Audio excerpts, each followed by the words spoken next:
In this chapter, we're going to cover cultural assessment in the nursing assessment. In cultural awareness, we need to have an increased understanding of cultural diversity by being self aware and knowledgeable about one's own culture.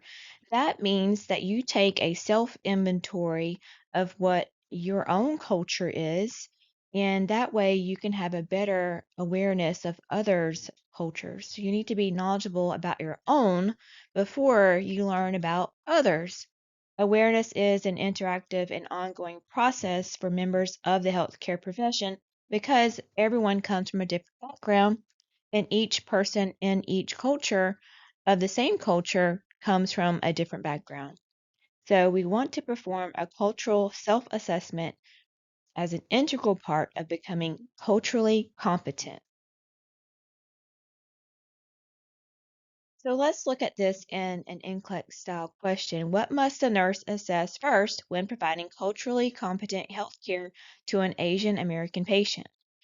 Number one, the tradition of the Asian American culture and the healthcare practices related to health and wellness. Number two, the nurse's heritage based culture values, beliefs, attitudes, and practices. Number three, any differences between the nurse's culture and the Asian American culture.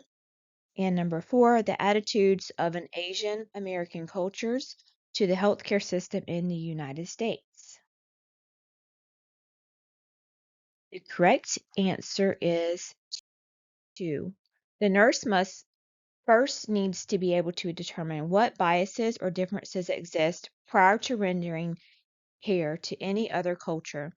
So you need to understand your own biases and differences, and if you have any, prior to rendering care to anyone else.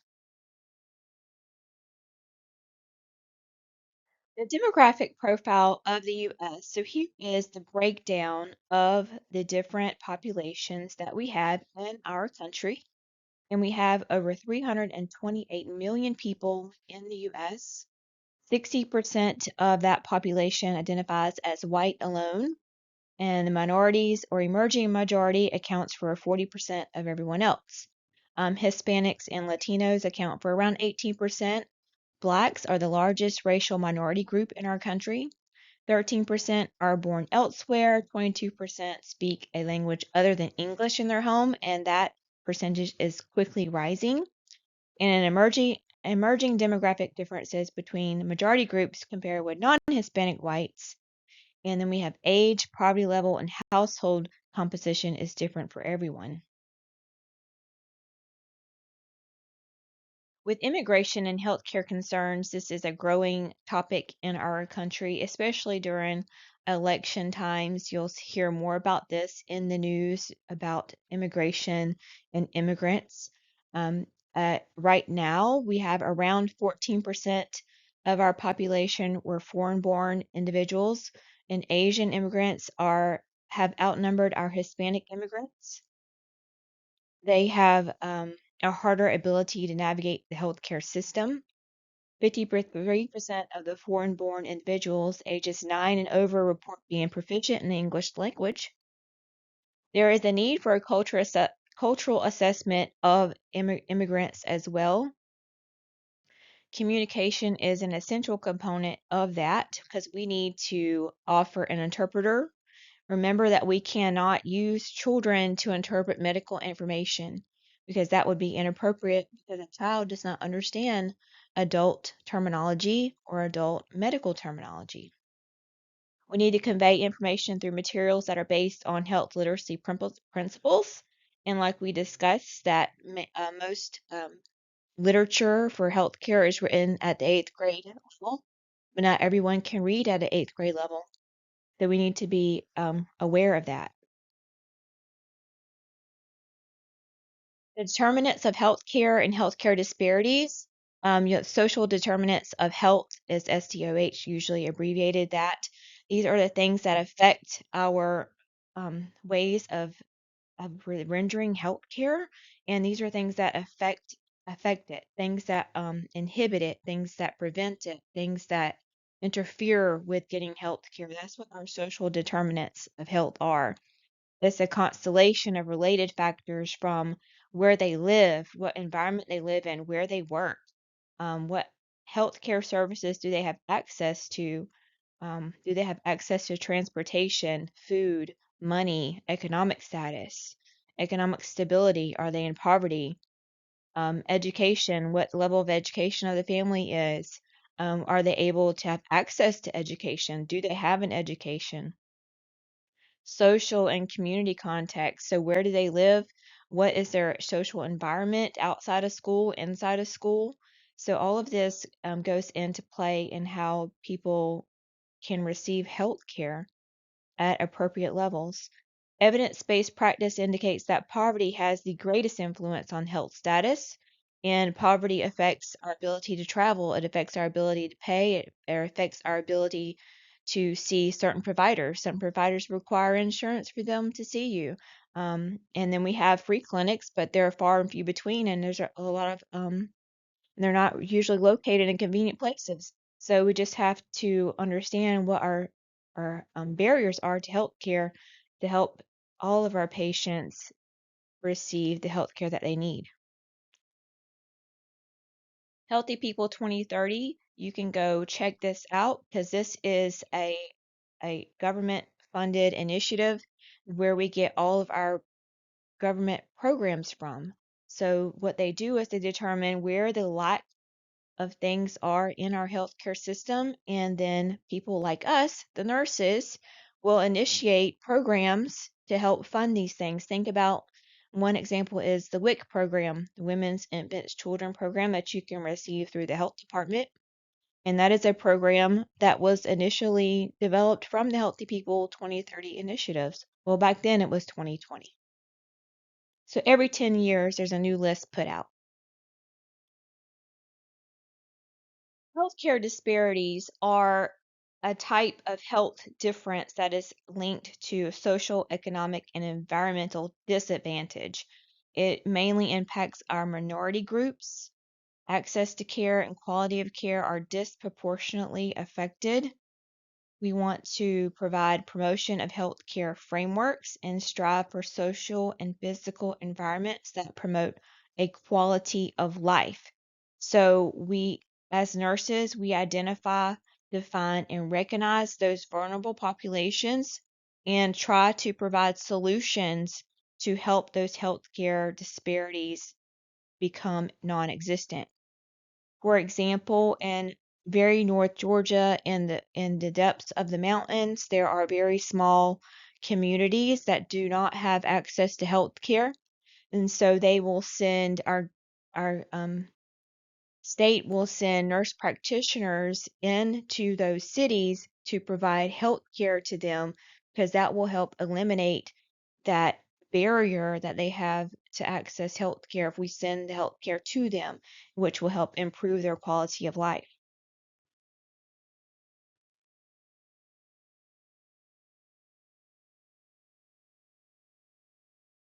So, who are the healthcare disparities? Who are the vulnerable populations? These are different ethnic groups, racial minorities, people with disabilities, the children are included in vulnerable populations because they rely on adults for their access to health care. The elderly population, the LGBTQ population, all of these and more are considered vulnerable populations. There's observed differences in health care. So that means that we observe that more blacks or Hispanics or these minorities have more things with them than, say, whites who have typically higher levels access to care versus a minority who might not get the same level of care. And then we've got to, as nurses, figure out how can we eliminate that disparity? How can we improve the outcomes so we can give everyone the same opportunity to have the same access to care? There are a few biological differences found, but some rather relate to social determinants of health as well.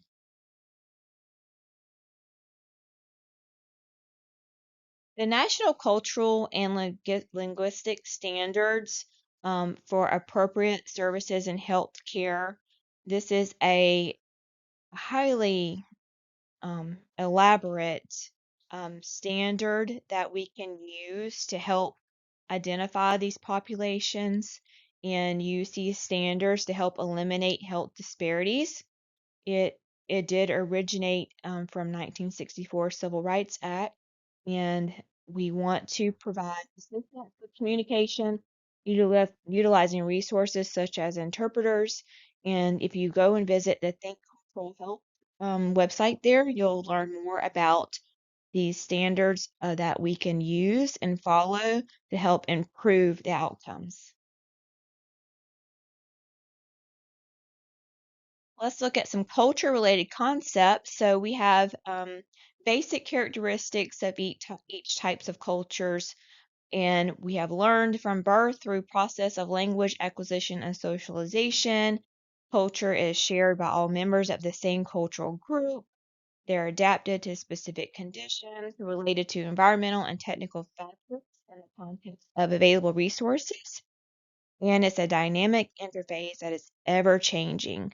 So we can learn the basic characteristics of each culture, but we can't put that on each individual because each individual has their own beliefs, values that they have learned through their own socialization, their own language, and the members of their own family. So we have to take that into account. Make sure you understand some of the culture terminology. So, ethnicity is considered a social group with shared traits. An ethnic identity is a self identification with a particular ethnic group. Acculturation is a process of adopting culture and behavior of the majority culture. Assimilation is taking on the characteristics of the dominant culture. Biculturalism and integration allows for reciprocal change and maintaining ethnic identity. These are now the preferred terms to use for that. And acculturative stress is based on the input from environment, social, interpersonal, and societal issues. We also need to consider religion and spirituality in a cultural assessment. Spirituality is the broader term that encompasses something larger than one's existence with a belief in transcendence. And then religion refers to an organized system of beliefs as a shared experience that can assist in meeting one's individual spiritual needs. These two concepts can be interrelated, but they do not have to exist simultaneously.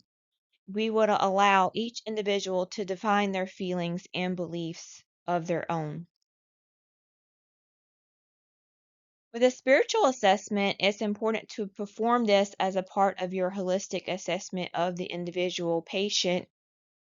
In a changing religious landscape in the world um, provides each patient a different way of expressing their spiritual needs. It's helpful in times of crisis, such as serious illness or impending death. And we should make sure we have an understanding of their spiritual needs prior to getting to that place.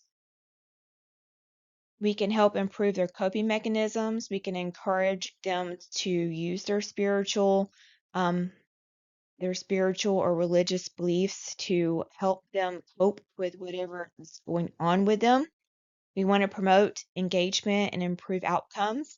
If you notice when you are admitted to a hospital, they ask you if you would like to be visited by pastoral care or have a spiritual member of the team come visit you while you're in the hospital.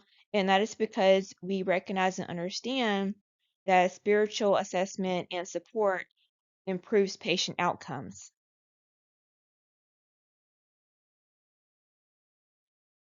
The definition of health by itself is a balance of the person within the physical, mental, and spiritual and outside world, natural, communal, or metaphysical world. It's a balance of all of it. It's a complex phenomenon. It's to understand the logic of the belief system through the individual's culture. So that's the definition of health.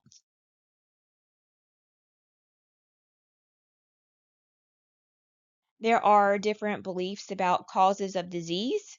Um, um, like I would say the majority of nurses believe in the scientific reason for causes of disease, the cause and effect that can provide physical and psychological illness, like the germ theory, like the germs will make you sick. It's based on science. There's naturalistic or holistic, which is the belief in the forces of nature, that there is balance in the universe, the yin yang theory. And magico-religious is a supernatural force dominates, resulting in good versus evil, like voodoo or faith healing. Um, this would be where someone would believe that because they did something wrong and they became sick, that that was the reason why. There's traditional treatments and folk healers. Each culture has its own proclaimed healer, and healing is not complete unless body and mind are healed. Use of alternative, complementary, or traditional therapies are used. They use resources that lead to increased numbers of individuals who self-treat. Increased variety of complementary therapies include adoption of non-traditional health therapies that are now recognized by the traditional healthcare system models like acupuncture, acupressure, therapeutic touch massage, therapeutic use of music, biofeedback, relaxation techniques, meditation, hypnosis, distraction, imagery, herbal remedies. And if you notice, a lot of these things are the same things that we use for pain management.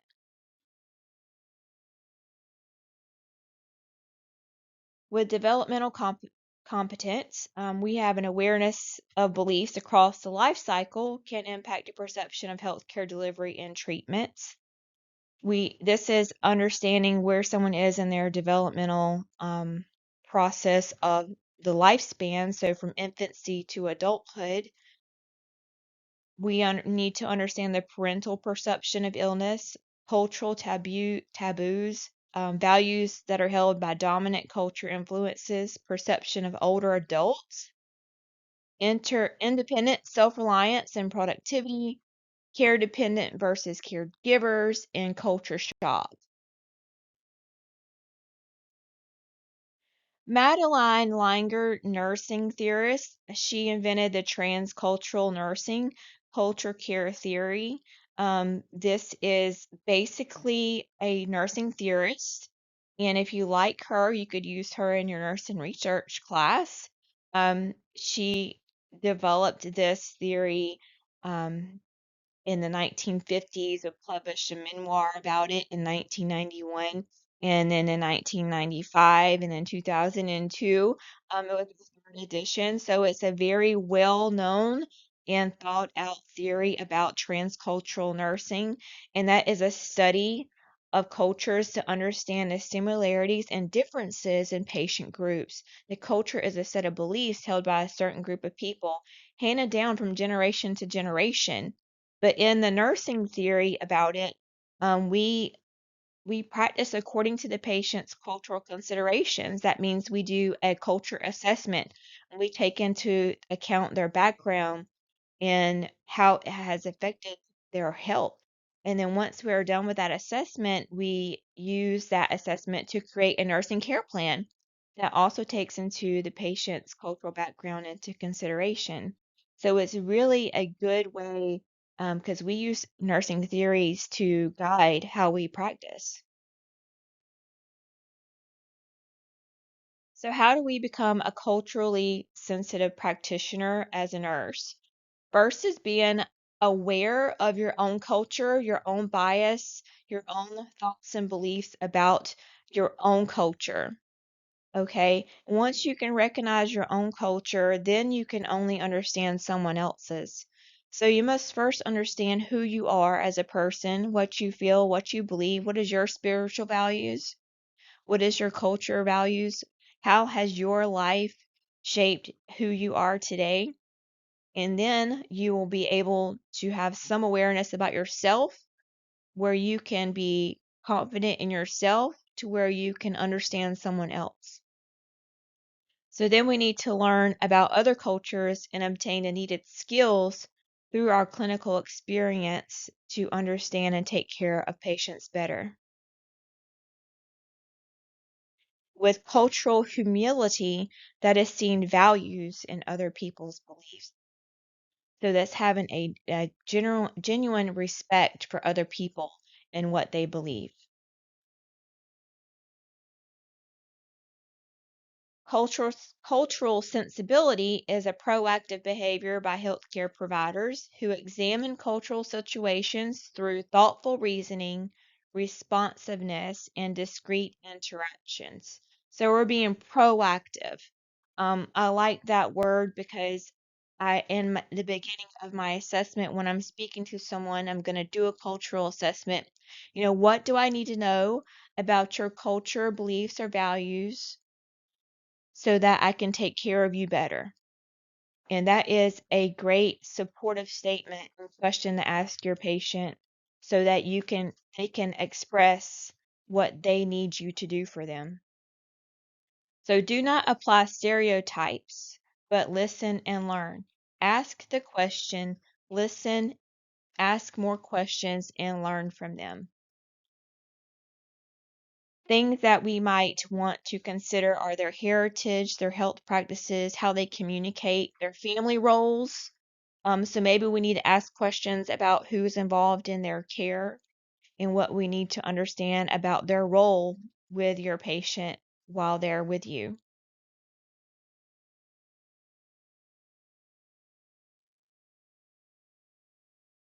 With a spiritual assessment, we want to use open-ended questions. So, just like the question I like to ask, this one's very similar. Do you have any religious or spiritual preferences that we can support? We use a screening tool called the FICA, faith, importance or influence, community, and address and action. So make sure you know what the FICA stands for as a type of spiritual assessment. And if you're interested in looking at more of this tool, you can click the link below